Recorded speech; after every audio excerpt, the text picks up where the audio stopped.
one of the hardest truths that a lot of us have to accept is that no matter how much you love somebody or no matter how much you've been through with somebody, sometimes they're just not going to be there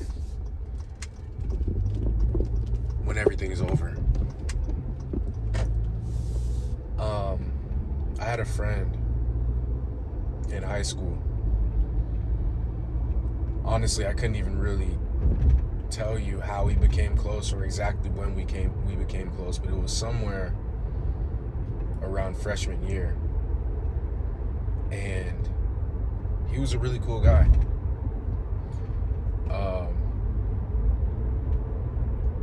We lived right next to each other. We lived in different neighborhoods, but he was like a 5-minute walk away from me. And obviously at the time I was like 13, 14 years old, so I wasn't driving. So I would often walk over there to hang out with him. We'd sit next to each other in school. We had a couple classes together. We did all types of things, we helped each other with our homework. Played Fortnite together on PlayStation. And one thing that we did together more than anything else was skateboard. This was back when skateboarding was definitely by far my number one passion over anything else. It's all I did for hours a day. At one point I remember I wanted to go pro, be sponsored or whatever. And I guess you could say he was a huge part of that, when it came to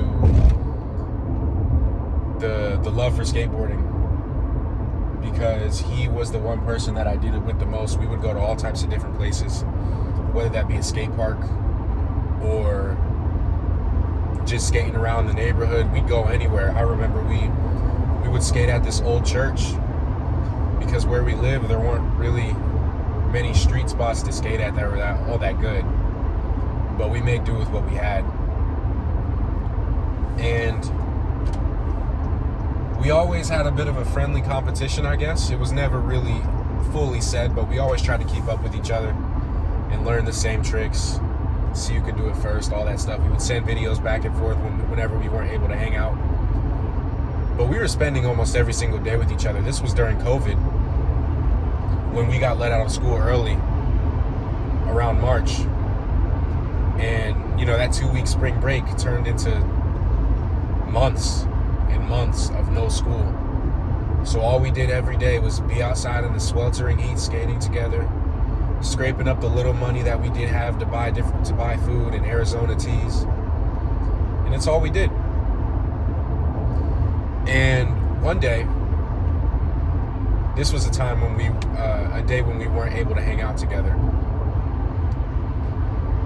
He broke his leg. I believe he broke his leg or he tore a ligament, something like that. I just remember it was a major injury that put him out for a couple of months. So he wasn't able to skate. And, that sucked bad for the both of us. Because, this guy was my best friend and pretty much the only guy I ever skated with consistently. And because of that, it's almost like I felt like, the skateboarding almost wasn't the same. I still did it, but it was just a little more boring because I didn't have my best friend to do it with me. And you could tell it was getting to him too, because he was barely able to get out of bed. There wasn't much he could do. His mom had to help him with pretty much everything. And, it sucked. I would come over there. We would hang out, do what we could, considering he couldn't walk. But because of it, we spent a lot less time together. We started to drift a little. And I'm not sure exactly when it happened, but he started doing drugs. Smoking weed and that type of stuff, I guess, to ease the pain with his injury. And at the time, that wasn't really something I completely agreed with. Although I wasn't completely against it, it was just kind of something I didn't do. So I didn't spend as much time with him because I wasn't really all into smoking. I was only like 14 years old. And so he found some other kids that wanted to do it with him instead. And I think because of that time I spent away from him, he almost started to dislike me or something. I'm not sure. Or maybe he was feeling bitter. I don't know what it was, but I remember one day we got into a pretty heated argument over something real petty. It was just about who's better at skateboarding or whatever. But, the friendly competition didn't seem as friendly as it was before. He seemed really hostile and almost angry at me.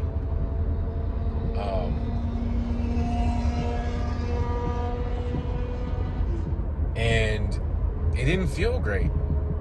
In my head, I'm thinking, why is this guy so angry? Like, it kind of sucked because it felt like he was kind of being a douche a little bit. It's like, why are you acting like that? But after that day, things really, really started to fall out between us. And we were spending less and less time together. He was becoming more and more disrespectful to his mom. I remember that was always an issue, but it was almost like everything started to get worse when he got this injury. And eventually, it got to the point where he wasn't just smoking weed, he was also selling it. And that was something I couldn't get behind. I didn't want to get wrapped up in that. And I for sure didn't want to be with somebody who did that. Friends with someone like that. Because I'd get in trouble,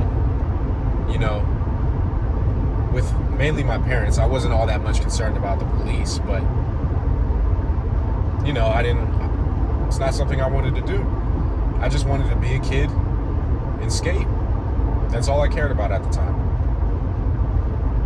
So because of it, we pretty much stopped hanging out completely.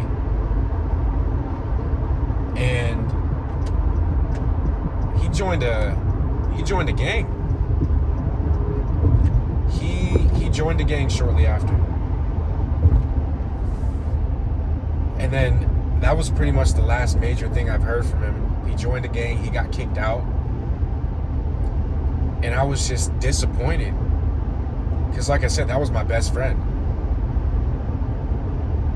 And I didn't want that for him. Oh my God. Wow. I didn't want that for him. But I couldn't be friends with somebody like that.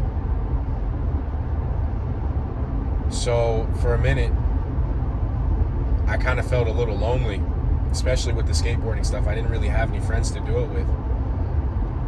So I started going to skate parks a little more often, trying to find other people who wanted to do it with me. But it was never the same. I had to get family members and random people to record my clips instead of him, because he wasn't around to do it. And because at this point the guy hated me. It's not that we weren't friends. He considered me an enemy. I never did, but he considered me an enemy. I'm not sure who exactly he was hanging around with, but obviously if he was in a gang, it couldn't have been very great people. And it definitely got worse. Because he's in prison now.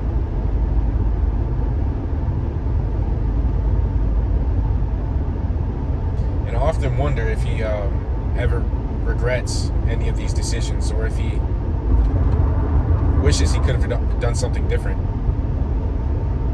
And I wonder if he still hates me like he said he did before. But eventually I got over it, and I realized it's one of those things that you have to move past. Because you can't, I couldn't be around somebody like that. Even from a young age, I knew I had to put myself first, and I had to do what was best for me. And that type of lifestyle isn't good for anybody.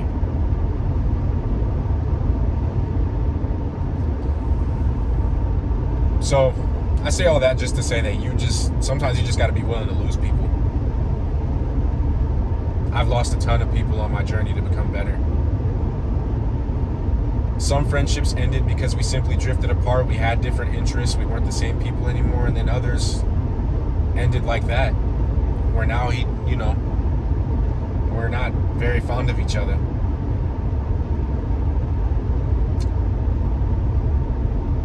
But that's life. Once you move past it, it's behind you, and there's no reason to look back there.